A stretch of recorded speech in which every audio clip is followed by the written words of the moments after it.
Zee मराठीवरील Tarini ही मालिका सध्या कथानकामुळे रंजक वळणावर आहे. त्यामुळे या मालिकेने अल्पावधीतच प्रेक्षकांचं मन जिंकून घेतलंय.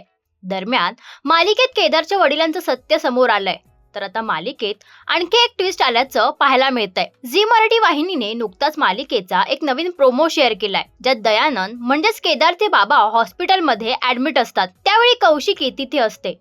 या दरम्यान दयानंद कौशिकीकडे एक वचन मागतो. केदारला खांडेकरांच्या घरात त्याचा अधिकार मिळवून देशील असं वचन तो कौशिकीकडे मागतो. तर एकीकडे तारिणीला तिच्या आईच्या मृत्यूचं सत्य शोधायचं असतं. या दरम्यान तिला समजतं की तिच्या आईच्या मृत्यूचं रहस्य हे खांडेकरांच्या घरात आहे. तर दुसरीकडे हॉस्पिटलवरून परतताना दयानंद आणि केदार एकत्र खांडेकरांच्या घरात प्रवेश करताना दिसतात. यावेळी केदार म्हणतो, मी या घराचा उंबरठा ओलांडेन, पण माझ्या बायको सोबत. त्यानंतर तारिणी सगळ्यांसमोर येते आणि तिला पाहिल्यावर संपूर्ण खांडेकर कुटुंबाला धक्का बसतो.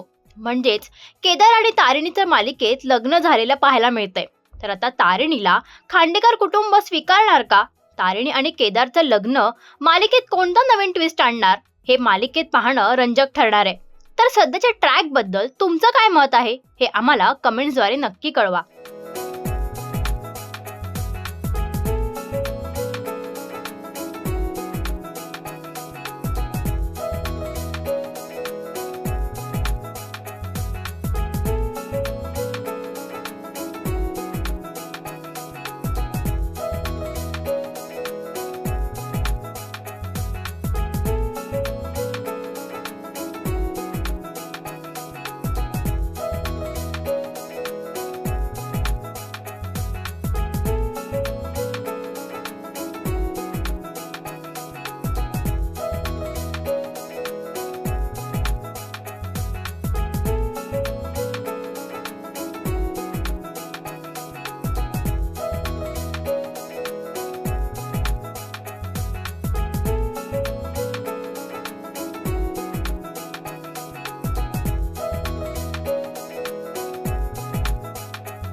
मराठी मनोरंजन सृष्टीमधील मालिका, चित्रपट, नाटक तसेच कलाकारांबद्दलच्या नवीन अपडेट्स जाणून घेण्यासाठी नक्की सबस्क्राईब करा इट्स मज्जा मराठी या आपल्या नवीन यूट्यूब चॅनलला.